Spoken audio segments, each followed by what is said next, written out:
चुनाव को लेकर पूर्व उप मुख्यमंत्री सह सिल्ली विधायक सुदेश कुमार महतो और गोमिया विधायक लंबोदर महतो गोला प्रखंड के पुरबडीह कुम्हरदगा संग्रामपुर गांव में चुनावी सभा को संबोधित किया। इस दौरान सिल्ली विधायक सुदेश कुमार महतो ने हेमंत सरकार पर हमला बोला।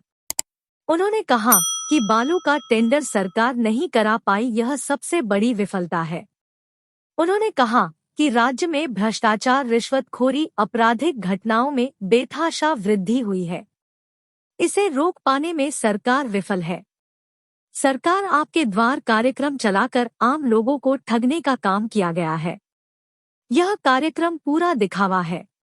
केवल फोटोकॉपी मशीन वाले को मुनाफा मिली है।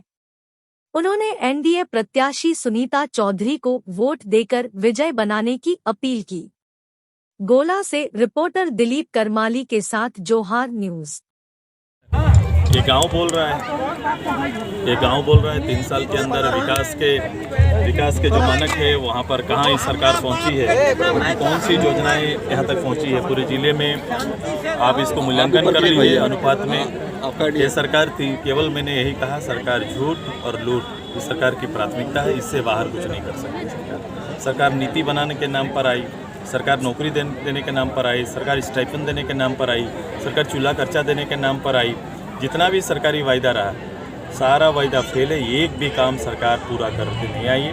केवल सामाजिक रूप से लोगों को सामाजिक बंधन में बांधकर केवल सामाजिक खेल खेल रही है।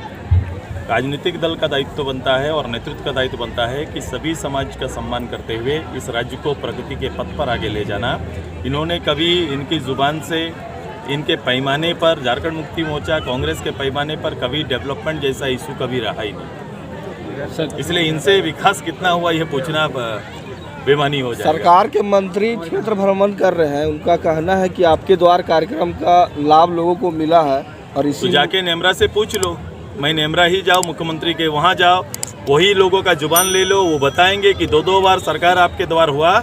इसमें गांव वाला से ज्यादा फायदा फोटोकॉपी मशीन जो चलाया उसको ज्यादा फायदा हुआ है। सर देखा जा रहा है आजसू पार्टी की क्या मुद्दा लेकर चुनाव लड़ रही है सर? मेरा स्पष्ट है, डेवलपमेंट हमारा मूल मुद्दा है। विकास जिस मानक पे हमने रामगढ़ को पहुंचाया था, जिस शीर्ष पर पहुंचाया था, इससे आगे ले जाना हमारी प्राथमिकता होगी और हम लोग उस पर काम करेंगे। सर क्या कहेंगे कि अभी जो है प्रसिद्ध जो बाबा का जो देवघर स्थान है सर, महाशिवरात्रि का जो वहाँ पर भ्रमण नगर होता है सर, उसमें रूट का जो बदलाव किया गया है सर, क्या कहेंगे इस? ये डिस्ट्रिक्ट एडमिनिस्ट्रेशन का काम है। लोकल रिप्रेजेंटेटिव के साथ बैठ के, एडमिनिस्ट्रेशन के साथ बैठ के, जनप्रतिनिधि के बैठ के लोगों को और आस्था रखने वाले लोगों के लिए सहज और सुगम व्यवस्था बनाना चाहिए।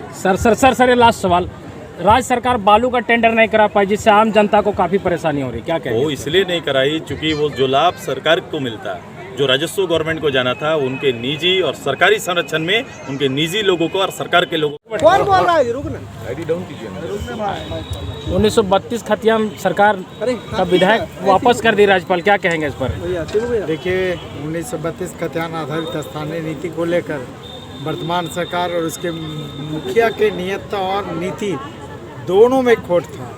और यही कारण है कि आनन फानन में ये लोग बिना सोचे समझे, बिना संवैधानिक तरीके से, जैसे तैसे ये काली वोट की राजनीति करने के लिए इन लोगों ने इसको कैबिनेट में भी निर्णय ले लिया, विधानसभा में भी विधेयक पारित करा लिया और राज्यपाल के पास भेज दिया। और उसमें ऐसे प्रावधान किए गए कि हम पहले इसको केंद्र में भेजेंगे, संविधान की 9वीं अनुसूची में शामिल होगा, तब लागू होगा। जबकि ये राज्य सरकार का विषय है, इसको पहले राज्य सरकार कानून के रूप में झारखंड में लागू करता। 1932 खतियान आधारित स्थानीय नीति पहले यहाँ पर कानून बनता, झारखंड में लागू होता और उसी के आधार पर नियोजन नीति बनता। उसके बाद इसको केंद्र सरकार की 9वीं अनुसूची में शामिल करने के लिए भेजना चाहिए। क्योंकि ये सरकार चाह नहीं रही थी कि 1932 खतियान आधारित स्थानीय नीति और नियोजन नीति झारखंड में बने, इसलिए इन्होंने जानबूझकर इसको यहाँ के जनता को दिग्भ्रमित करने के लिए, भटकाने के लिए फुटबॉल की तरह इधर से उधर इस विधेयक को फेंक रही है।